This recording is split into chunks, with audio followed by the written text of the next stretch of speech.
Hello, I'm Eun-jung Cho at the VOA News Center. North Korea first tested its nuclear weapons in October 2006. 10 years later, North Korea now claims it can make nuclear warheads small enough to fit onto a missile. There's no dialogue between Pyongyang and Washington, and six-party talks have also stalled. Tough international sanctions are in place. So where do we go from here? Today, we invite two former assistant secretaries of the State Department that were instrumental in formulating and executing North Korea policies. We're joined by Ambassador-at-Large Robert Gallucci, a chief U.S. negotiator during the 1994 North Korean nuclear crisis. Also in the studio, Assistant Secretary Robert Einhorn, who also served as a special advisor for nonproliferation and arms control during the Obama administration in charge of sanctions on North Korea. Welcome to both of you. Thank you. Thank you. Ambassador Gallucci, let me begin with you. What is your assessment of North Korea's nuclear capabilities? Are we at a point where it's no longer acceptable? The situation, I think, has been getting steadily worse from the perspective of the United States and our allies in the region, which is to say that the North Korean nuclear weapons capability has been growing. I don't know that I want to say that it's a particular point that's unacceptable. I think the North Koreans withdrawing from the Nuclear Nonproliferation Treaty was unacceptable, but as with many things that we find unacceptable, we've accepted it and we've been trying to deal with it. I think now, if there is a line that Americans tend to look at when they think about the North Korean nuclear weapons capability, it is the ability of the North Koreans to mate a nuclear weapon to a ballistic missile with sufficient range to reach continental United States. So that's thought of as a particular breakpoint. In my own mind, that isn't a particular qualitative change, because right now the North Korean nuclear capability is such that it puts our allies in the region at risk, the Republic of Korea, South Korea, and Japan. And so that is worrying enough and enough to cause us to focus our energies on Pyongyang. So do you believe they now have the ability to pair the two, of the nuclear warhead and the missile? I believe it is plausible, that the North Koreans could mate a ballistic missile with a warhead that is sufficiently small to fit a medium range and maybe an intermediate range ballistic missile.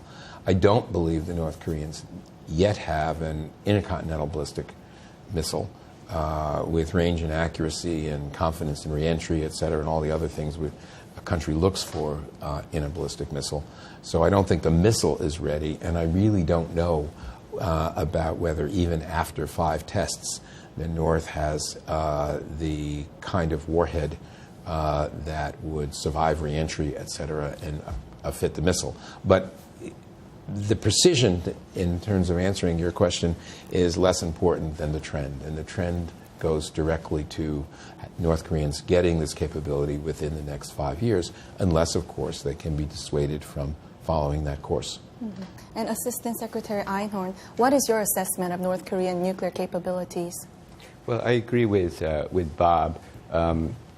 Experts believe that North Korea already has the capability to mount a nuclear weapon on a missile that could strike anywhere in Japan, could strike Guam, for example, but is probably a few years away, 2, 3, 4 years away from having the capability to strike the U.S. homeland with a nuclear-armed missile. They haven't yet tested these very long-range missiles in a ballistic trajectory as a missile. They've tested big engines for space launch purposes, to launch satellites into orbit, but they haven't tested a missile in a realistic mode. But it's worrisome. Already, if North Korea can strike our allies, that's we consider that a threat to the United States, because we are committed to defend our allies. Right. So where do we go from here? Should the new president immediately begin negotiations with North Korea, Ambassador Gallucci?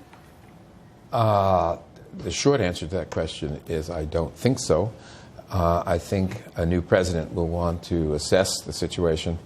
It is not at all unusual. It would be expected that there'd be a policy review for important issues to our national security, and this certainly is one.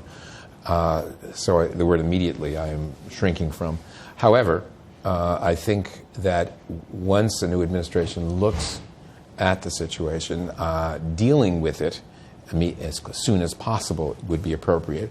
And whether the conclusion is that the time is ripe, it would be useful to talk to the North Koreans about having negotiations, well, then that would be one of the options. But I think everybody recognizes that in the immediate aftermath of what we at least regard as a provocation from the DPRK, from the North Koreans, we are not in a frame, a situation in which we should be optimistic about talks succeeding. So in other words, if immediately upon a new administration coming into office, they found the North Koreans testing another nuclear weapon, testing a long-range ballistic missile, doing something provocative on the ground or at sea involving our allies, the South Koreans, this is not a time to suggest to the North, perhaps we ought to talk. That is not the likely response of any American administration. But I think that once one reviews the options, I think there are few good ones. And I don't know anybody that would be enthusiastic about running into negotiations with the North Koreans, but it may be a prudent, wise, and ultimately the best option. But one would have to see whether that was true and whether the North was interested. Mm-hmm. And Assistant Secretary Einhorn, the new administration, they should go for negotiations or keep up with the sanctions right now? Well, I think they need eventually to pursue a dual-track approach. I don't think pressure alone is going to solve this problem. I don't think the Chinese are prepared to use decisive leverage. They have a lot of leverage, but they're not prepared to use all of it because of fears of instability on the peninsula. So pressure will only get you so far. But pressure matched with diplomacy may be a solution, We don't know. But for this dual-track approach of pressure and diplomacy to work, the sanctions, the pressure, have to be stronger than they are today. And that requires getting China on board. But if the U.S. administration tells the Chinese, we're prepared to consider a diplomatic track, but we need more pressure, and you, China, are in a position to give us that additional pressure, then maybe we're more likely to get the Chinese to pitch in. That happened on Iran, by the way.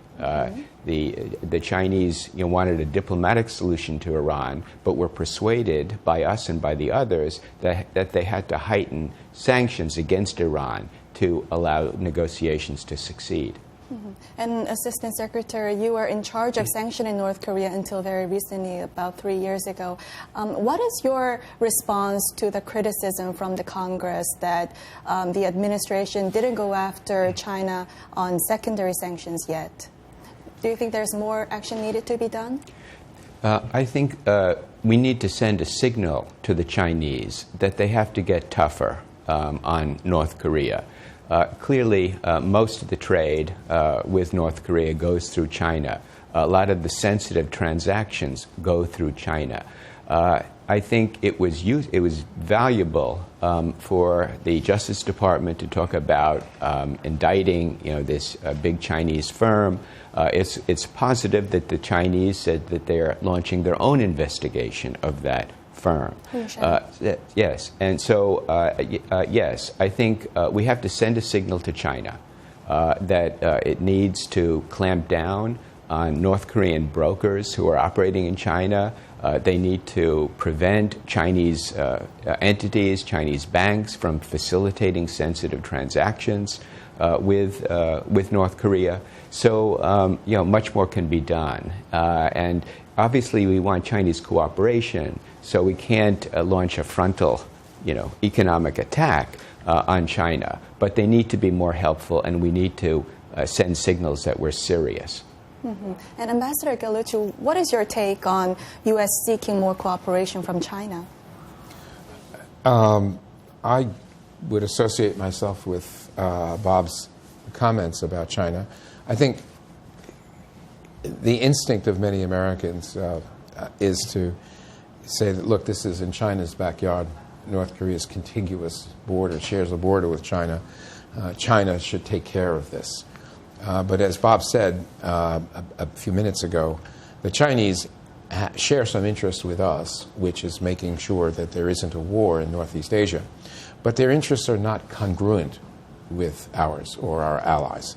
And they do see the continuation of the regime as important to them in terms of stability in the region, and they worry about instability, and they would worry about sanctions that we would regard as effective and they would regard as too effective. Mm-hmm. So we should not, I think, expect that the Chinese will push the North Koreans over the cliff, but that they can encourage the North Koreans, still consistent with their interests, to a more forthcoming position and encourage them to the negotiating table. That is a reasonable expectation. And one other point about China. The larger picture here, from an American perspective, is the Asia-Pacific region geostrategically and how we look at it. And I don't think it's a surprise to anybody that China is not rising but has risen and is a peer competitor, as strategists like to say, of the United States in the Asia-Pacific region. We have allies that we need to and want to support, and we have other countries in the region whose security is important to us. This issue, the North Korea nuclear issue, arguably is front and center right now as the most important international security issue on the table for the region.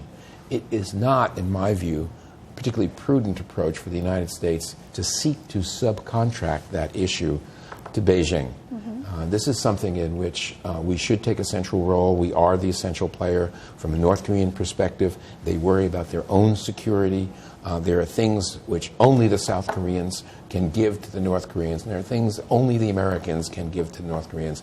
And fundamentally, to reassure them about the continuation of their regime and not attempt to overthrow it is something they look to the United States to assure them of and argue that that concern has driven their nuclear weapons program. Mm-hmm. So we need to make use of that dynamic, stay in the game, try to use the Chinese need for stability and for a limited American presence in Northeast Asia mm-hmm. to encourage the North Koreans to a more a better position that would allow negotiations to succeed. Mm-hmm. While we're on this issue of sanctions and coercion, Assistant Secretary Einhorn, I want to ask you, recently there are voices mentioning a preemptive strike against North Korea. What is your thought? Under what circumstances would this be feasible? Well, a number of commentators, American, South Korean, have talked about preemptive strikes. Technically speaking, preemptive strikes occur when you have information that the other side, in this case North Korea, is about to attack you. And under international law, if the other side is about to attack you, you have a right in self-defense to preempt, to prevent them from striking you. That is preemption. And in the case of North Korea, I assume if in that situation, preemption could even be carried out with conventional weapons, because both the U.S. and increasingly the ROK have very accurate, effective conventional weapons. But preemption in that circumstance requires very accurate information about where North Korean missiles are, missiles that are preparing to attack us. And that's difficult to get because the North Koreans are good at hiding things. They are developing mobile missiles, which are very hard to target. They're developing a sea-based deterrent. They launched a ballistic missile from a submarine recently. So in principle, preemption may make sense. But actually having the capability to know where your targets are and to strike them soon enough to avoid damage to ourselves, that's very difficult. Ambassador Gallucci, does the United States have the ability to preemptively strike? And it was discussed during the Bill Clinton administration back in 1994, the possibility, right? I want to make a distinction between preemption of an attack on South Korea or the United States and preempting a ballistic missile test. I have been hearing the suggestion that the United States and its allies ought to think about shooting down or attacking a missile on the ground that the North Koreans were about to test. That is not preemption. Bob was quite correct in usefully pointing out a distinction between preemption and an act that wouldn't be if a war wasn't being launched. Simply having the North Koreans plan to do another ballistic missile test does not make the strike at that missile, either on the launch pad or in the air, preemption. It makes it shooting down of another country's missile, but not preemption because there was no strike on an ally or our country. So in other words, I would say that would be a new and different situation, and I'd want to look at that very closely before I would think that would be a prudent thing to do. Mm-hmm. With respect to what we were thinking about, the we in that sentence is the royal we of those who were in the administration, the Clinton administration, in 1994, when there was a crisis in the midst of our negotiations with the North Koreans, when the North Koreans offloaded some fuel from their reactor into a storage pond. And the administration, the Clinton administration, did ready itself so that it would be, on the president's decision, it would be able to strike targets in the north, including the reprocessing or chemical separation plant where the nuclear material was. We had no doubt that we could successfully do that. What Bob says, though, is correct, that the North Koreans know how to do some things very well. One thing is dig tunnels. Mm-hmm. And they presumably have some hardened, camouflaged, hidden ballistic missile assets. And so if one of us was advising a future president, we'd have to talk about our intelligence capability to know where everything was if we were presuming to preempt a strike.